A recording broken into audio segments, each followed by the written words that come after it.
Paulo Taveira para falar para a gente. Paulo, o que você tem para nos ajudar hoje? Isabela, obrigado aí pela oportunidade.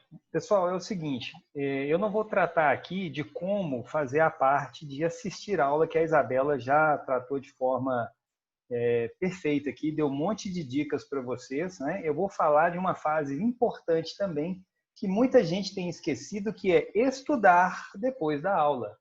O fato de assistir a aula via computador não resume, não encerra o esforço e o compromisso da educação. É como se fosse, como a Isabela muito bem colocou, a aula normal no colégio. Quando chega da aula, você tem que estudar o assunto que você viu dentro de sala de aula. Então, é essa parte do estudo, e não de assistir a aula, que eu vou tratar aqui em 3 assuntos básicos. Espero cobrir, né, esses assuntos aí de forma clara para vocês utilizarem isso já amanhã. A primeira coisa que eu queria falar para vocês... Isabela, eu posso compartilhar a tela aqui? Pode, né? Pode sim, deixa eu liberar aqui. Aí, já está liberado. Deixa a chefe liberar, beleza. Então tá, ó, eu vou colocar uma imagem para vocês aqui que ela diz muito do que eu acho que é importante nesse momento. Essa figura aqui, ela desenha como um hábito funciona, né, no nosso dia a dia. Nós, seres humanos, funcionamos muito em função de hábitos. Cerca de 40% das coisas que a gente faz num dia está associado a atividades mecânicas, a hábitos que a gente não pensa para fazer, a gente simplesmente executa. E essa é uma estratégia muito sábia do nosso cérebro, porque poupa energia. Pensar gasta energia, ok? Então, o nosso cérebro nos protege, ele sempre tem o objetivo de proteger os nossos interesses, ele ajuda com que a gente desenvolva hábitos. E aí os estudiosos que se dedicam sobre a questão dos hábitos perceberam que um hábito se estabelece em 3 etapas. E por que eu estou falando de hábito? Eu estou falando de hábito porque depois que o aluno, né, a criança, o adolescente assistiu a aula, se assistiu de manhã ele vai fazer uma refeição à tarde, ou se assistiu à tarde ele vai estudar de manhã, é importante que nós, pais, criemos essa estrutura de hábito para que ele se acostume a estudar. Como a Isabela muito bem colocou, nós não estamos em férias, né? Não é para ficar no videogame, a gente tem que manter a mesma disciplina de antes. Caso você, pai ou responsável pelo filho, né, pelas crianças, não tivesse esse hábito organizado antes, está aí uma boa oportunidade para se criar esse hábito. Então, um hábito ele é estruturado em 3 partes. Primeiro, tem uma deixa, que também é chamado de gatilho. Nesse momento, alguma coisa dispara uma rotina, que a rotina é, no caso nosso aqui, o ato de estudar. E ao final dessa rotina, nós somos recompensados pelo esforço. Então, quando a gente a gente gira essa roda, que é chamada de looping, né? A gente sempre fortalece a consolidação do hábito. O que isso quer dizer em termos de estudo? Organize, como a Isabela orientou, além do horário das aulas normais, também o horário em que a criança ou adolescente vai estudar a matéria que ele aprendeu na aula, seja remota, seja gravada. Crie um momento onde ele saiba, a partir daquele momento, ele vai começar um ciclo de estudos. Por exemplo, você pode fazer um lanchinho, né, dar um lanche para o seu filho, fazer alguma coisa que sempre seja marcada como o início do estudo dele. Eu, por exemplo, eu sou adulto, é diferente. Eu tomo sempre uma caneca de café sem açúcar com canela. Quando eu tomo uma caneca de café sem açúcar com canela, eu já faço isso há tanto tempo e eu disparo um mecanismo interno na minha cabeça que sabe que a partir dali eu vou começar a estudar. Eu, Isabela e a Ju, nós somos professores também. Professor é um ser que estuda eternamente. Todo professor é um estudante profissional. Então, quando eu sento para estudar, eu tomo uma caneca de café, aquilo abre um ciclo, né, de hábito dentro da minha estrutura, eu consigo ficar sentado estudando pelo tempo necessário, o tempo planejado. Ao final deste ciclo, eu me recompenso com alguma coisa. Pode ser, por exemplo, eu me dou de presente um pedacinho de chocolate. Você pode fazer isso com seu filho. Quando ele fizer o esforço de estudar pelo tempo planejado, dê uma recompensa para ele. E essa recompensa vai sinalizar para ele, para a estrutura, né, da mentalidade dele, que toda vez que ele tiver o gatilho, ele vai estudar e no final ele vai ser recompensado. A recompensa fortalece o hábito, ok? Então essa é uma forma de a gente organizar um hábito novo. Então procure sempre fazer no mesmo horário, procure sempre utilizar o mesmo gatilho mental, a mesma deixa, Isso vai, ao longo do tempo, gerando um hábito, até o momento em que você não vai mais precisar falar com seu filho para sentar para estudar, porque o hábito foi construído. Tem linhas de estudiosos que têm uma divergênciazinha entre a quantidade de dias necessários para se fazer isso, né, sequencialmente, até se criar o hábito. O tempo mínimo que as correntes de estudo indicam é 21 dias. Então, você, 21 dias, cria esse gatilho e esse hábito para que o seu filho desenvolva a condição de fazer isso sem você ter que ficar mandando, pedindo, brigando. Isso realmente é desgastante e é desagradável, beleza? Essa é a primeira dica de hoje. Trabalhe com a estrutura do hábito, clara e conscientemente. Eu vou deixar essa figura para vocês no chat, para quem quiser baixar a figura depois e relembrar do que eu falei, legal? Beleza. A segunda coisa que eu queria falar para vocês é o seguinte: não adianta colocar a criança, adolescente, para estudar 4 horas seguidas. Isso não vai ser produtivo. A gente não vai ter resultado melhor estudando por longas jornadas de tempo ininterrupta, ok? Isso é uma questão de produtividade. Para entender como isso funciona, eu trouxe uma outra imagem aqui. Peraí, deixa eu compartilhar de novo, que saiu aqui. Um momento. Beleza, vou compartilhar aqui agora para a gente entender.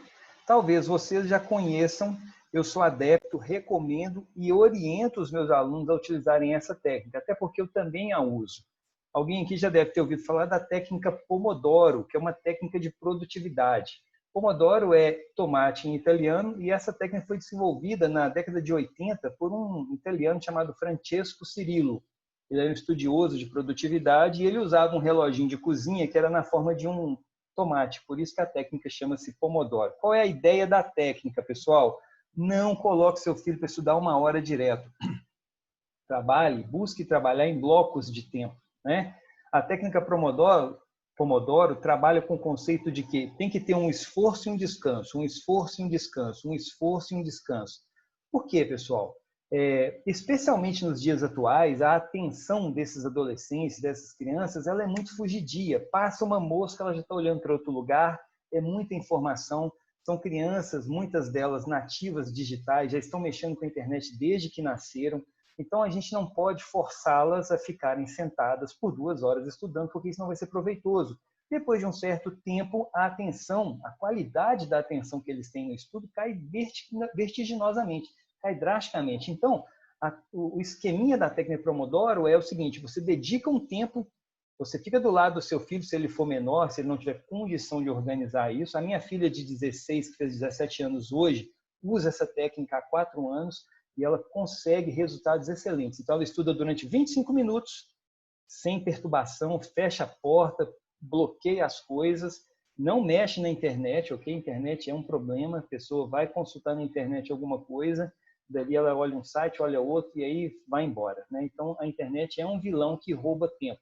Então, estuda 25 minutos, para por 5 minutos, mas esses 5 minutos de parada não é para ir para a internet. Levanta, vai na cozinha, na copa, toma uma água, olha pela janela, descansa a vista, terminou 5 minutos, volta de novo para a mesa de estudo, estuda 25, descansa 5, faz isso 4 vezes. Depois que se fazem 4 blocos de 25 minutos, aí o último bloco de descanso é de 30 minutos. Ou seja, um ciclo de Pomodoro é de 2 horas. Você estuda 4 bloquinhos de 25, descansa 3 de 5 e 1 de 30 minutos. Também vou deixar essa imagem para vocês lá no nosso chat, para vocês relembrarem, né, da técnica, como utilizar essa técnica no dia a dia. Então, recapitulando, use a estrutura do hábito a favor de criar o hábito no seu filho, né? E depois, não faça com que ele sente por longas jornadas estudando sem interrupção. As crianças de hoje, os estudiosos da neurociência, eles dizem que o tempo de atenção hoje é coisa entre 8 e 12 minutos, ou seja, uma média de 10 minutos. Então, depois de 10 minutos, a atenção vai ficando pobre, até que se perde totalmente. Então, 25 é um tempo suficiente para a criança entrar naquele assunto da matéria, para o adolescente começar a estudar e conseguir entregar o que foi pensado para aquele bloquinho de tempo, ok? Quantos pomodoros você vai usar por dia depende da quantidade de matéria que você tem para estudar, né? O objetivo aqui da live hoje não é estruturar esse planejamento, mas a gente consegue fazer um cálculo que, olha, você precisa estudar 7 pomodoros por dia, 8, 3, 9, 10, ok? Então, isso também é importante. Planejamento de estudos. Se você deixar o seu filho, seja ele uma criança pequena ou adolescente, por conta de planejar o estudo, muito provavelmente não vai dar certo, porque ele não tem maturidade para entender, olhar a visão, né, de uma semana à frente. Então, nós pais, eu também tenho 2 filhos, nós precisamos nos aproximarmos dos filhos e organizar essa história com eles. E a terceira dica que eu queria deixar para vocês aqui hoje tem a ver com esse é um quadro que eu utilizo, né? A gente na Inspira Ser divulga muito isso para os estudantes, é um gerenciamento de estudos. Eu aprendi isso com as várias abordagens da indústria. Isso nasceu, na verdade, pessoal, com a Toyota, a produtora de carros, lá na década de 60 do século passado. E ele chama gestão à vista. Então, eu recomendo fortemente que vocês utilizem uma estrutura parecida com essa. Eu também vou colocar esse arquivo aqui no chat para quem quiser baixar, fazer o download dele e usar do jeito que quiser. Isso aqui está no A4, mas obviamente um A4 não atende. Aí você pode, por exemplo, numa gráfica, e plotar isso aqui num tamanho A0 ou um tamanho A1, que é um tamanho bem grandão. Prega esse papel na parede do quarto ou do ambiente onde seu filho vai estudar e aqui você faz a gestão da agenda de estudos. Olha que interessante. São 4 colunas. Na primeira coluna você vai ter as disciplinas que ele tem que estudar naquela semana. Importante, tá? Trabalhe sempre com planejamento da semana inteira e nunca do dia por dia. Pense sempre na semana. Então, qual é o momento ideal de fazer isso? Domingo, finalzinho do dia, comecinho da noite.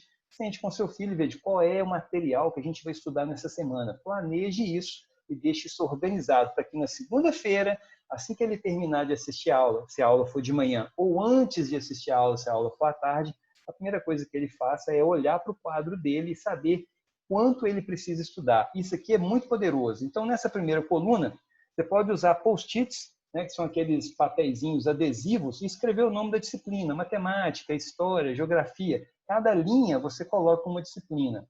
E aí você tem o primeiro dia de estudos, você puxa o papelzinho, destaca o papel dessa coluna e traz para outra coluna. Então, naquele dia, por exemplo, uma terça-feira, você vai olhar para a agenda do seu filho e você sabe exatamente o que ele tem que estudar naquele dia. Por quê? Os post-its com os nomes das matérias e o detalhamento da matéria está aqui nessa coluna. Então, fica muito fácil. E ele consegue, inclusive, ver se falta muito ou se falta pouco para acabar. Beleza? Então, isso é o que ele tem que estudar na semana. E aí, no dia, hoje é terça-feira, amanhã é quarta, quinta, no dia ele puxa o papel daqui para a coluna respectiva. Então, aqui é a semana inteira que ele tem para estudar. Na segunda, na terceira coluna, é o que ele tem que estudar no dia. Isso aqui vai te dar uma forma de acompanhar, mesmo sem ficar do lado do seu filho, como ele está interagindo, como ele está executando o plano de estudos dele. E depois, na quarta coluna, o assunto que foi estudado. O que significa isso? Por exemplo, você pode fazer com que o seu filho te explique a matéria que ele estudou, e se você entendeu o que ele te explicou, essa é uma forma poderosa de aprender quando a gente tem que ensinar alguém, e você pega o post-it que estava pregado nessa coluna e traz para essa coluna. Então, qual é o objetivo? Começar a semana com todos os post-its na segunda coluna. Depois, à medida que a semana vai avançando, os post-its vão mudando de lugar, da esquerda para a direita, até chegar na última coluna. Então, o ideal é que chegue no último dia de estudos, que pode ser uma sexta ou um sábado, todos os post-its que estavam aqui nessa coluna, na segunda, estejam colocados na última coluna. Então, você tem certeza que tudo que estava planejado foi estudado. Eventualmente, o que não pôde ser estudado, você vai ver que o papelzinho ficou para trás. Então, o que você vai fazer? Na semana seguinte, você vai planejar de tal forma que aquele papelzinho volte para ser o primeiro assunto a ser estudado. Ok, pessoal? Então, essas são as dicas práticas que eu queria deixar para vocês. Hábito, técnica de estudo, produtividade Pomodoro, e um quadro de gerenciamento de estudos para vocês utilizarem sem dó nem piedade. Isso aqui é poderoso. Vou colocar todos os arquivos no chat para vocês baixarem. Legal? Queria, então, agradecer e queria também pedir agora para a Juliane continuar a conversa, porque ela vai fazer o encaminhamento para o nosso encerramento, falando dos aspectos psicológicos desse processo, dessa relação pais e filhos, né? Então, Ju, fique à vontade, participe com a gente aqui. Professor Carlos, massa.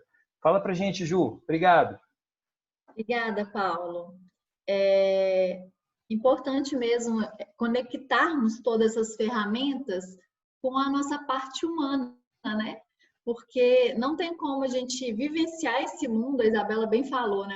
É um mundo de, eu costumo falar que é um mundo de ressignificação que nós estamos vivendo, né? Pegar aquilo que tinha um sentido e agora criar outro. E nós somos seres emocionais, não tem como a gente ligar e desligar um botãozinho que a gente vai dar conta.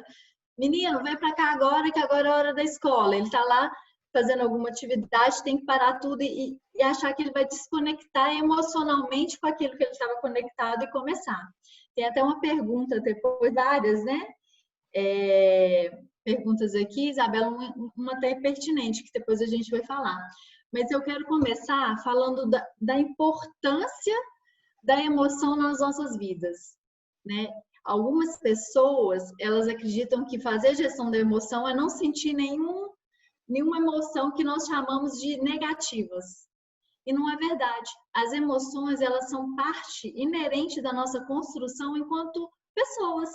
A comunicação, ela é determinante na forma que vamos ver o mundo, né? O Paulo falou de hábitos, aí ele associou a recompensa, e essa recompensa também tem a ver com as emoções, porque de repente uma coisa que me faz me sentir muito valorizado, muito feliz, é diferente do que faz outra pessoa sentir.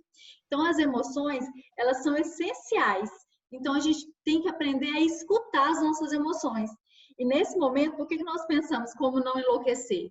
Porque não é só os pais que estão sendo desafiados a criar um cenário onde os filhos vão poder conectar com o processo de aprendizagem de uma maneira positiva, mas também acolher as emoções dos filhos e também dos pais, porque nós também sentimos, né? Também, né, como eu falei com vocês, também tenho filhos, e são dois, e são totalmente diferentes. Um consegue conectar de uma maneira, o outro consegue conectar de outra. Meu gato. Então, a emoção, ela tem papel fundamental e a gente precisa entender, porque os nossos filhos, eles são reflexos das nossas emoções. Alguém aqui já falou para algum de vocês assim, nossa, seu filho é sua cópia. Às vezes não é fisicamente, mas é no jeito de ser. Às vezes nós percebemos que nossos filhos são mais parecidos com o nosso jeito, porque não tem jeito. Nossos filhos vão buscar exemplo onde? Nos pais. Então precisamos também entender qual que é a nossa conexão com o processo de aprendizagem. Não é só a conexão do nosso filho com esse processo.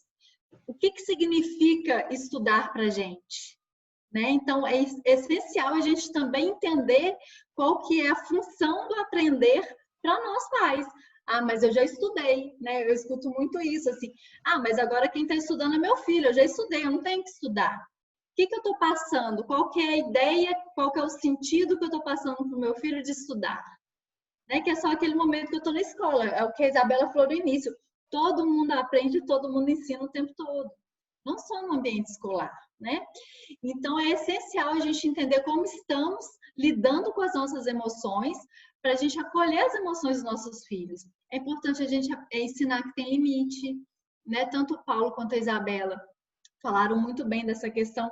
Tem organizações, mas tem tempo de respiro, né? A gente não precisa fazer o tempo todo com perfeição, porque não existe perfeição. Então, não deu conta, meu filho, faz parte do processo de aprender, errar, né? No final, eu vou fazer umas perguntinhas, então, quem puder ir separando papel e caneta, vocês só vão avaliar de 0 a 10. São perguntinhas rápidas e depois eu explico, mas precisamos entender como que a gente está transmitindo esse hábito. O Paulo falou de hábito de rotina. Eu vou falar de hábito emocional. Como que nós estamos transmitindo o hábito emocional para os nossos filhos em relação ao estudar, ao aprender, ao estar ali na escola, conectado. É importante isso. Então, vamos lá. Emoção é através da emoção que eu vou criando sentido.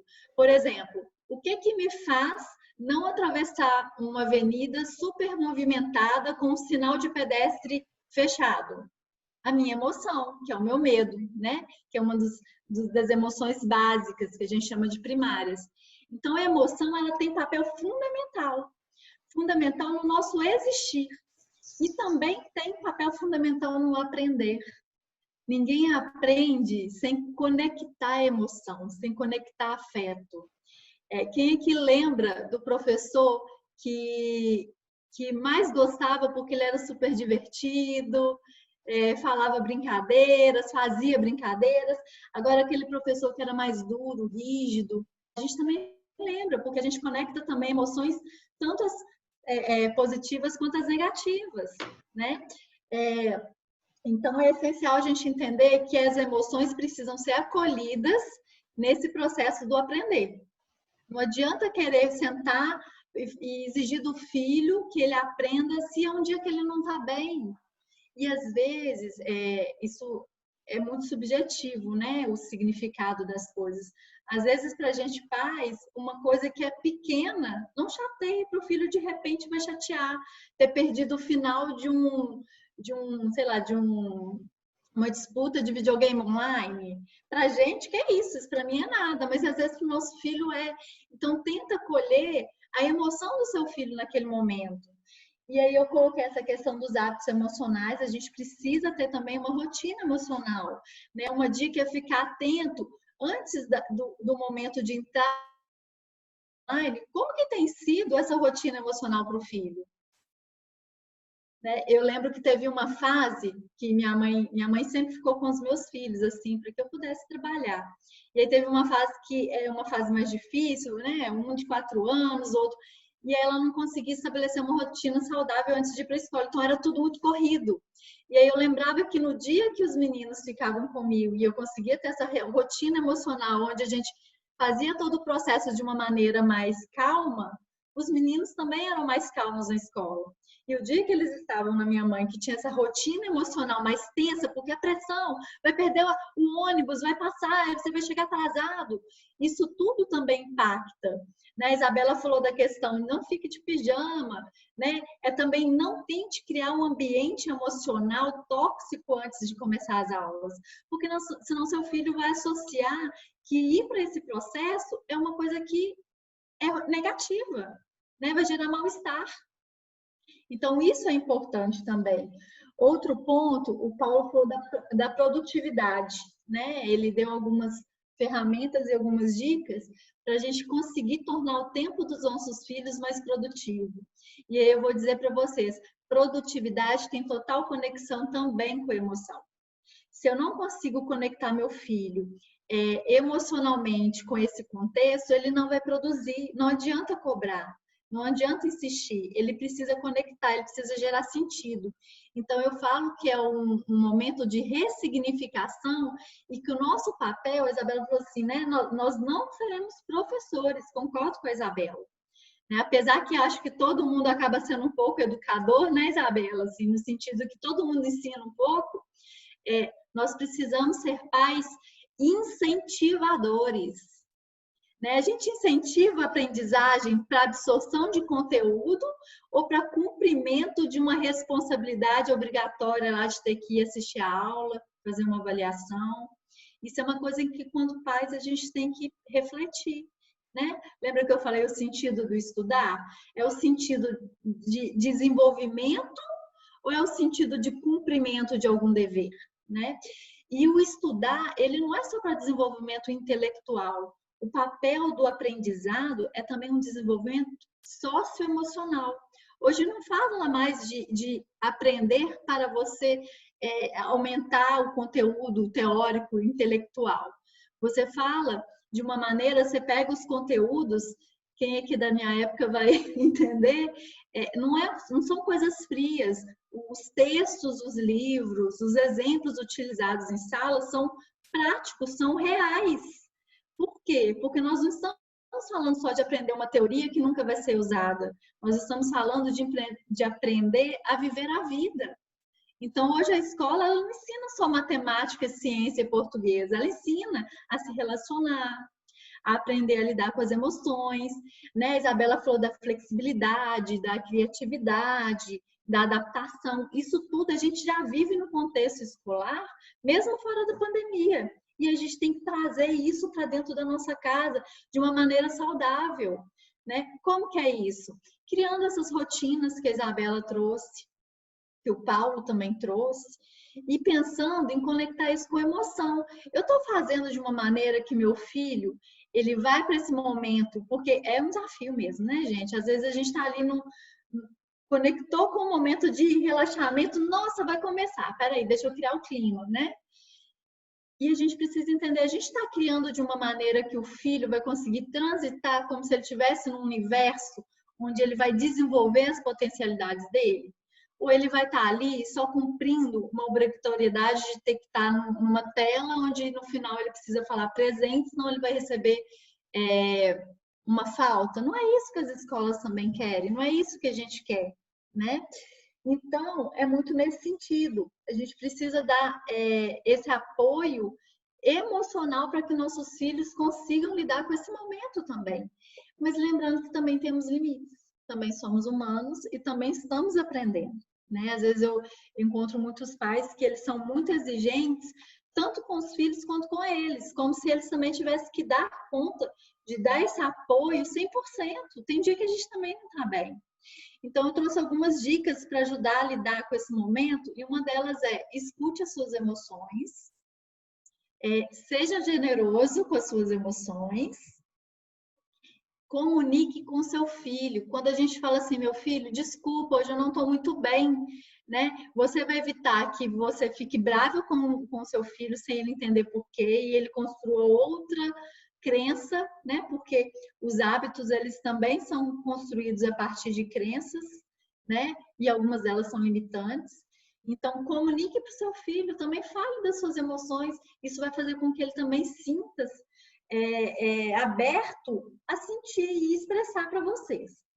Meu tempo está esgotando, e aí eu vou fazer as perguntinhas para vocês.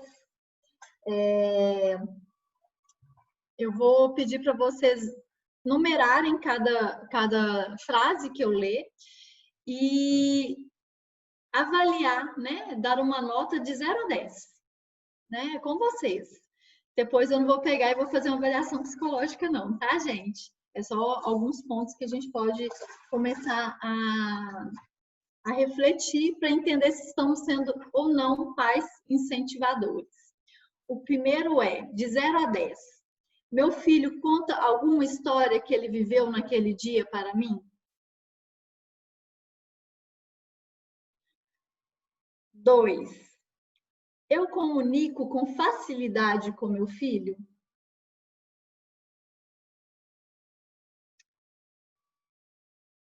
5. Que meu filho entende o que eu falo?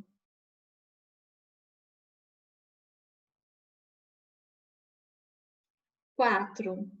Quando meu filho quebra algo, ele me conta?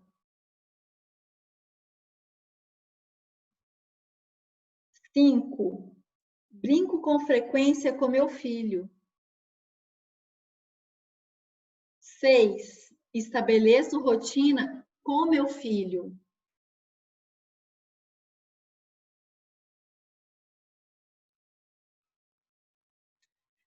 7. Não costumo achar ou dizer que meu filho faz sempre coisas erradas ou é bagunceiro. 8. Raramente perco a paciência com meu filho.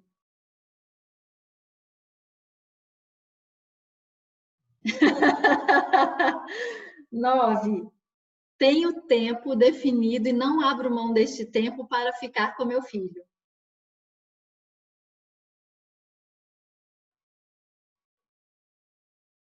'Então, essas perguntas vocês vão, né, vão avaliar de 0 a 10, sendo que o mais próximo de 10 é o perfil do pai incentivador.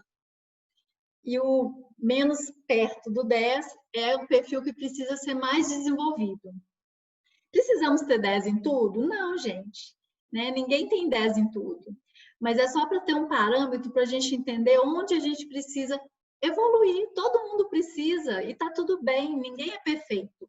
E essas perguntas, eu vou falar quais aspectos, quais características que ela traz, vocês vão conseguir associar. É comunicação, né? Primeiro ponto é comunicação. Segundo ponto, controle emocional. O terceiro ponto que traz é adaptabilidade. e sociabilidade. Então, são pontos que a gente precisa entender que eles são essenciais para uma gestão da emoção. Eu me colocar no lugar do outro, eu também sentir que o outro está colocando, né, se colocando no meu lugar, porque não basta só a gente querer entender o outro, a gente também precisa ser generoso com a gente, não só com o outro. Comunicação não é só o que eu falo, é o que o outro entende. Então, se eu comunico algo e o outro nunca me entende, eu não estou me comunicando.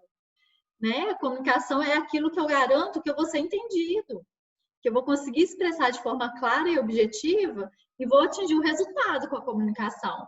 Adaptabilidade, entender que as coisas elas podem acontecer de uma maneira diferente do que a gente pensa e que a gente pode dar um outro sentido, tá tudo bem, não precisa gerar uma culpa nisso, né? A gente pode respeitar o tempo e o momento e as emoções do outro.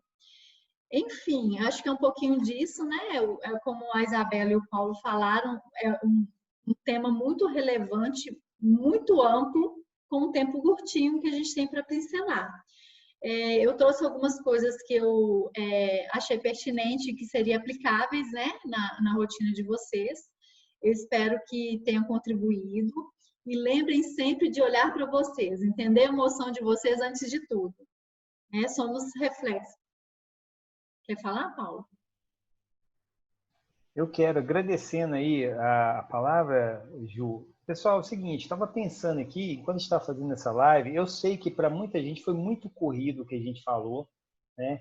E não é nem perto do que a gente poderia falar. Só que live tem o objetivo de ser uma transmissão mais rápida, com dicas práticas para você já colocar, né, para aplicar. Vocês acham que talvez fosse interessante criar um curso aí de umas 3 horas com esse assunto, ensinando passo a passo de como fazer isso na prática? Quem acha que pode ser uma boa ideia, pode escrever sim aí no chat para a gente, só para a gente saber. Porque eu estava pensando aqui agora, enquanto a Ju estava falando, né? O assunto, já tem 1 hora que a gente está falando e a gente falou assim, a pontinha do iceberg do que a gente poderia falar. Então, quem acha que isso pode virar um curso, né? Um curso aí de umas 3 horas, num sábado de manhã, para a gente pegar na mão mesmo, ensinar como faz, o quadro mesmo que eu expliquei, talvez algumas pessoas não tenham entendido, porque eu não estava fazendo, eu estava só dizendo, né? Então, quem acha que é legal, joga um sim aí, só para a gente sentir o termômetro da turma aí, porque de repente a gente pode montar um curso sobre isso, ajudar vocês, né, a se organizarem. Já está todo mundo jogando sim. Tá, eu não estou vendo no chat, não, deixa eu ver aqui, ó, tá Ei, bombando aí? Lu, eu vi a Lu aqui agora. Ei, Luciane, tudo bem? Joia, Bacana beleza. demais, gente. Eu vou dar uma olhada, vou olhar o chat, porque eu subi o meu chat aqui, só para ver umas perguntas, né, que começaram aqui. Então, tem um comentário aqui da Fabiana, que ela, a Luciane está ali mostrando já o tomate ali, ó. Uso. Adoro, legal. Ela usa bastante, bacana. E com uma característica, eu tenho déficit de atenção. E para o déficit de atenção, eu ponho dentro do pote para evitar o tique-tique e tampo. Olha, aí, ó. Boa ideia. Muito bom. Bacana demais, Luciana. Gostei. Adaptar, né, Ju? Isso mesmo, Lu. Olha só, gente. A Fabiana, vocês estão conseguindo me ouvir? Sim. Falhou um pouquinho, tá, né? A Fabiana falou assim, ela tem um filho de 5 anos e foi introduzida a família silábica online, mas o filho dela detesta estudar dessa forma online, que está trabalhando online. Então, ela optou em tirar o filho das aulas online e fazer atividades com ele. Ele só assiste às aulas de inglês, porque são mais lúdicas. E aí ela pergunta, faço mal em tirá-lo das aulas, as aulas virtuais, né? Fazia aula irritado e com má vontade. Bom, não sei se a Ju vai querer falar alguma coisa, mas eu tenho uma coisinha para falar. Bom, fazer mal não, porque é o que a Ju falou muito, a emoção está envolvida. Então, o que é necessário aí? Incentivar, tentar incentivar. Para as crianças menores é um pouco complicado ficar em frente à tela mesmo, né? A gente se preocupa, às vezes eles ficam em frente à tela como, gente? De maneira passiva. né? E isso é que é o perigo, tá? Assistindo um desenho, observando um vídeo, isso sim é um perigo para a criança. Quando ela fica de forma ativa, é um outro comportamento diante da tela, isso aí é bacana, tá? A gente pode estimular. Então, o que que acontece? Talvez essa criança precise, ela não esteja se envolvendo tanto, porque ela vai ter que produzir, ela vai ter que responder. Então, assim, não é errado tirar, ainda mais porque a mãe, né, Fabiana, se compromete a fazer com eles atividades fora da tela, né? Mas é uma questão aí que tem que ser dialogada com o colégio também, tem que ser conversada, tem que ser conversado com a criança, né, Ju? Você quer falar alguma coisa disso? Quero sim. Bela, Fabiana, então, você fez aquilo que você deu conta. Então, não é que é errado, né? É aquilo que você deu conta de pensar nesse momento. E foi para o conforto do seu filho. E acho que o principal ponto é que a gente precisa respeitar as necessidades dos nossos filhos. Mas isso que a Bela está falando é importante, que é, de repente, construir uma alternativa mais ativa com a escola. Porque, às vezes, não é uma dificuldade só do seu filho. Às vezes, é uma dificuldade de outros alunos daquela turma. Porque, se a gente for pensar, estamos todos aprendendo essa dinâmica online. Não são só os meninos, não são só os pais, os professores também, né? Eu tenho alguns pacientes professores e eles me falam, eles compartilham essa angústia comigo, porque eles estão tentando dar o melhor, né, para os alunos, mas eles também estão aprendendo. Eu lembro que teve uma paciente que falou assim: Ju, eu não sabia o que fazer, porque eu estava diante da tela com o meu aluno chorando, falando, professora, eu não estou conseguindo entender.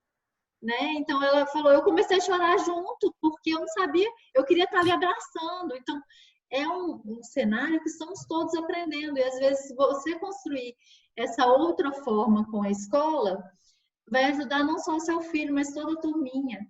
Né? Então tenta ver com a escola se não tem uma alternativa mais dinâmica, como a Bela falou, mais lúdica, mais ativa, onde eles vão ter que construir alguma coisa, sei lá, um vídeo, fazer algum teste com as escolas. Tá bom? Espero ter contribuído, Fabiana.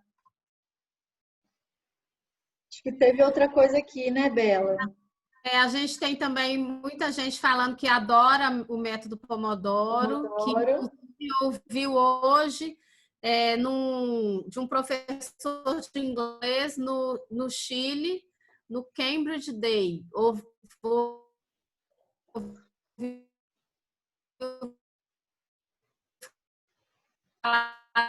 Desse método. Gente, perdendo algum comentário, Ju?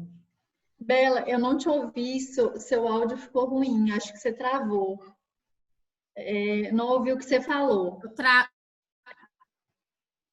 Você travou.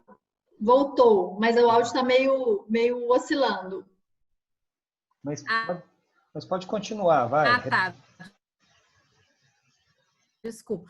Não, eu falei que para vocês ajudarem, se eu estou perdendo algum comentário.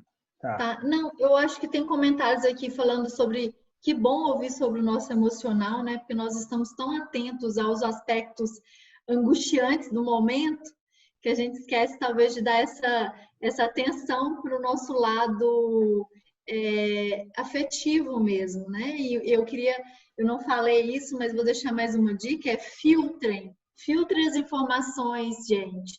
Porque se a gente deixar, a gente só escuta informações que nos impactam, causando mal-estar. Então, selecione nesse momento. Isso não é negar, isso não é tentar viver em outro mundo, é filtrar mesmo. Tudo tem um limite. Então, se a gente deixar, a gente liga a TV, está falando o tempo todo só de coisas que nos abalam. Então, filtrem.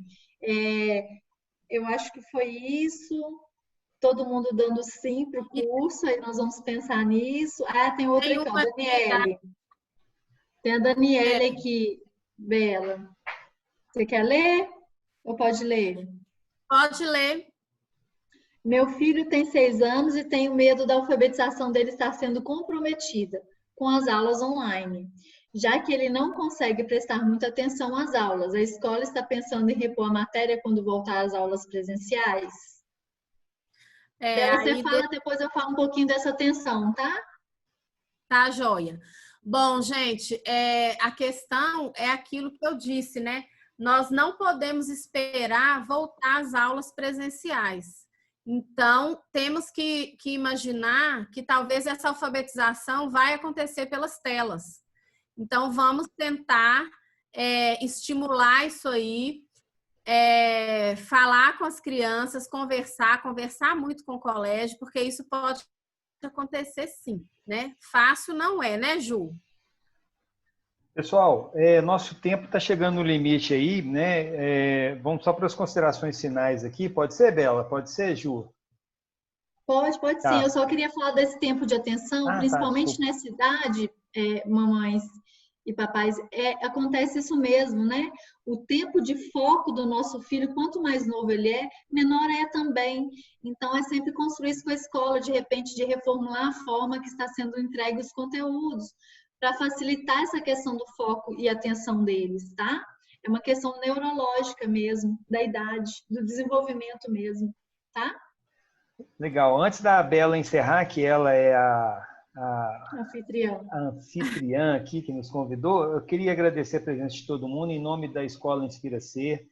É uma oportunidade gigantesca nossa de falar de educação, que está no nosso cerne também, né? Queria agradecer os comentários, os vários sims, vamos pensar num curso disso. Como a gente tem os e-mails de vocês, a gente comunica se a gente realmente resolver fazer o curso, ok? E eu queria só perguntar uma coisa para a Karen. A Karen não estava conseguindo baixar os arquivos. Karen, só fala um oi assim, consegui ou não consegui, que aí eu te mando no seu e-mail.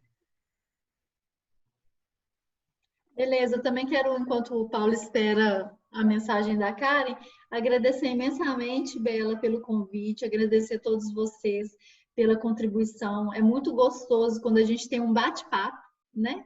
Quando não é só um lado, a gente está aqui para trocar mesmo.